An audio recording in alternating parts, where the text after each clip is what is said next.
Are you curious about how images are formed in plane mirrors? And why does it reflect exactly how the object looks in front of it? If so, watch this video about plane mirrors and their reflections. I am Amren, and together, let's learn how images are formed by plane mirrors.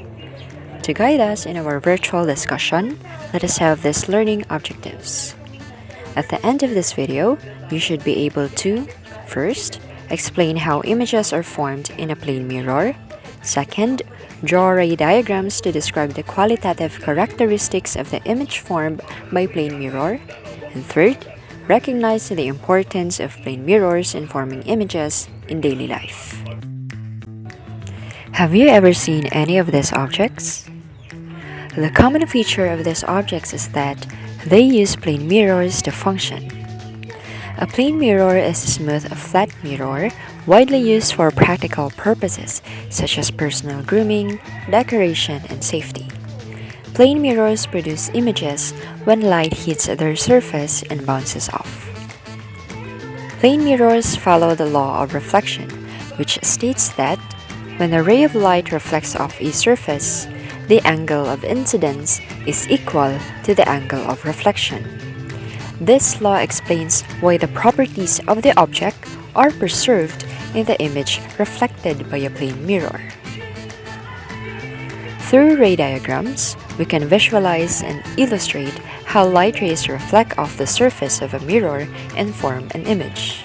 And for us to be familiar with a plane mirror's ray diagram, we have here its parts.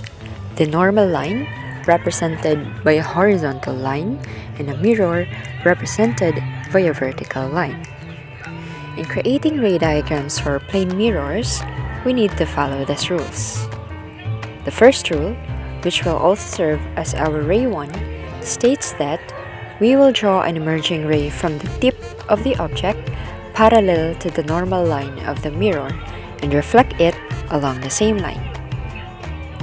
For the second rule, which will also serve as our ray 2, states that we will draw another emerging ray from the tip of the object passing through where the normal line and mirror meets and reflect it on the same angle.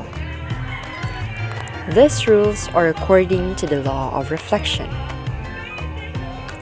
To complete the ray diagram, we will extend the reflected rays on the other side of the mirror using dashed lines. The intersection of the reflected rays is where the tip of the image is located.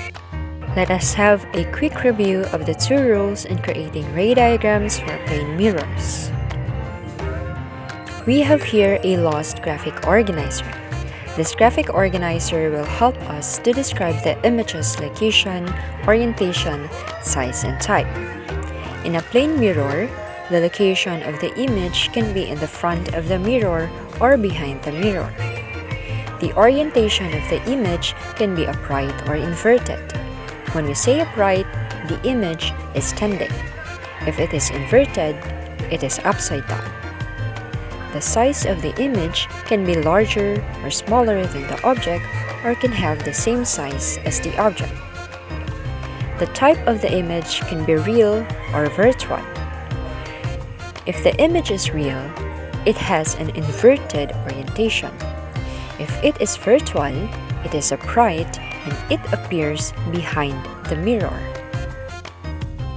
Now, let us try to create a ray diagram for this problem and describe the image formed using the lost graphic organizer. To create a ray diagram for this problem, we must follow the rules. For ray 1, we will draw an emerging ray from the tip of the object parallel to the normal line of the mirror and reflect it along the same line. For ray 2, we will draw another emerging ray from the tip of the object passing through where the normal line and mirror meets and reflect it on the same angle. To complete the ray diagram, we will extend the reflected rays on the other side of the mirror using dashed lines. Since the ray diagram is complete, let us describe the image formed using the lost graphic organizer. The image is located behind the mirror. It is upright and it has the same size as the object.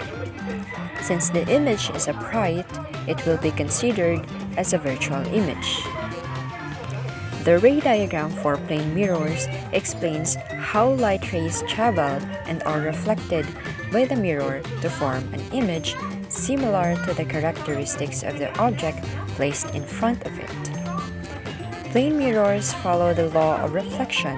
That's why the size and orientation of the image is the same with the object, just like in this picture. Now, it's your turn to create a ray diagram for this problem and describe the image using the lost graphic organizer. According to the first rule, where should we draw the emerging ray? How about its reflected ray? That's right.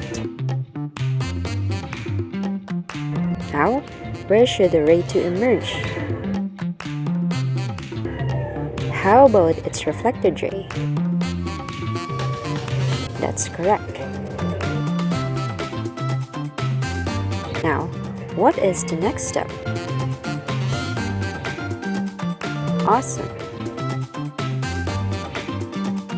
You have completed the ray diagram for our problem. Now, describe the image according to the lost graphic organizer.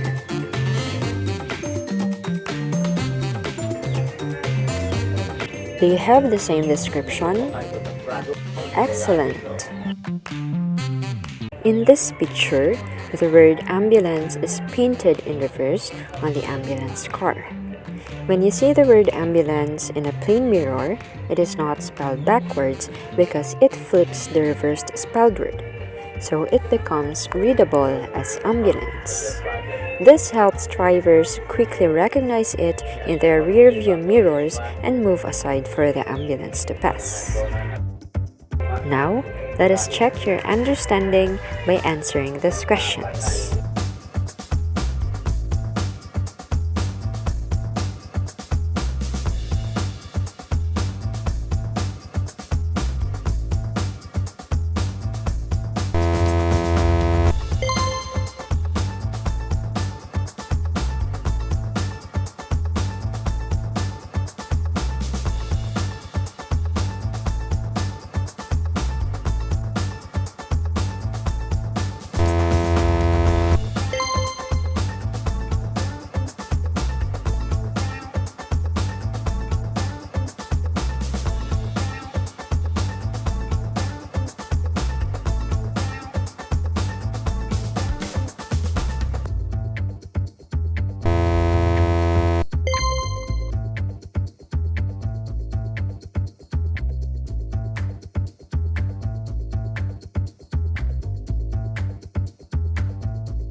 Did you get all the correct answers? Excellent! Always remember, plane mirrors reflect light rays according to the law of reflection. It has a crucial role in image formation in our daily life. The mirrors we have in homes and vehicles provide clear, upright, and accurate reflections, making our tasks like dressing, applying makeup, or driving safer and convenient. Additionally, plane mirrors are integral to devices like periscopes and microscopes, enhancing their functionality.